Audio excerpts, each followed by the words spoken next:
Hello and welcome to our 13th COVID-19 market update with Thomas Caldwell. Today is October 1st, 2020, and it's been about 28 weeks since we started social distancing, self-isolating. Tom, can you believe that it's October 1st already? Yes, time goes quickly, particularly when you're my age.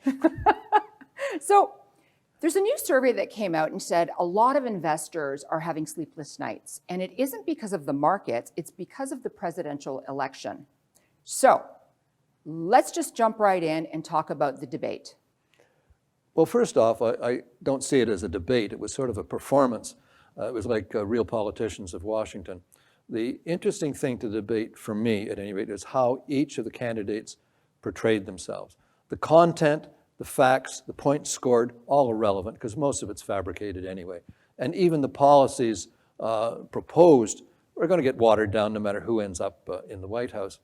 I think the goals each party had were quite interesting. The goal of Mr. Biden was to show up, show his brain still worked. He was not, non-compos mentis. He was able to go toe-to-toe for a prolonged period of time, which would be hard for anybody, and still stay on message.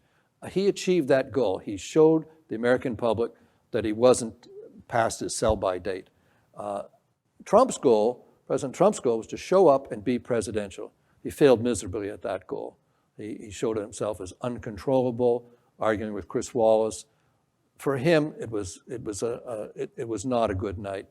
As far as I'm concerned, there may not have been a lot of voters in the sliver changed, but I think Trump, if he could have had a knockout blow, showing that Mr. Biden couldn't handle it, he would have won.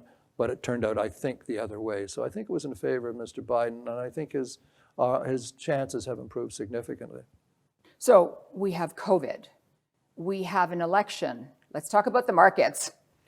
Well, there's a lot going on, and clearly we have COVID.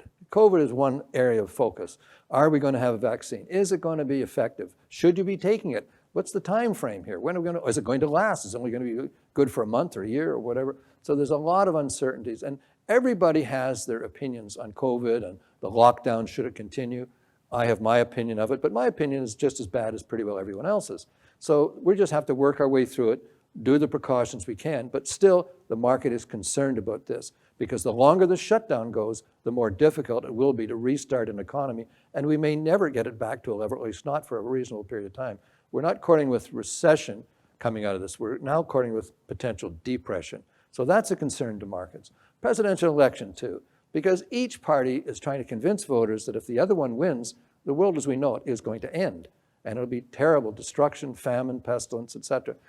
So there's a lot of these types of concerns. There's the debts being created, certainly in Canada and also the US. Does that mean taxes? What kind of taxes? What are people going to do to protect themselves? So these areas of uncertainty span even a broader amount than that. But the basic point I look at, I tend to look at the present situation and then try to look ahead. Investing is about the future.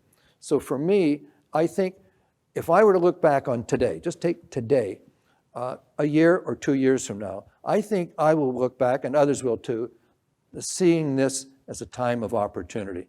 I think it is because there's so much negativity out there. Yes, we have explosions in the narrow stocks, the social stocks, social media stocks, but the whole industry area is still quite underpriced and quite concerned. So I believe it's a period of opportunity. Thank you so much for your time, Tom. Thank you. And thank you all for watching. Bye for now.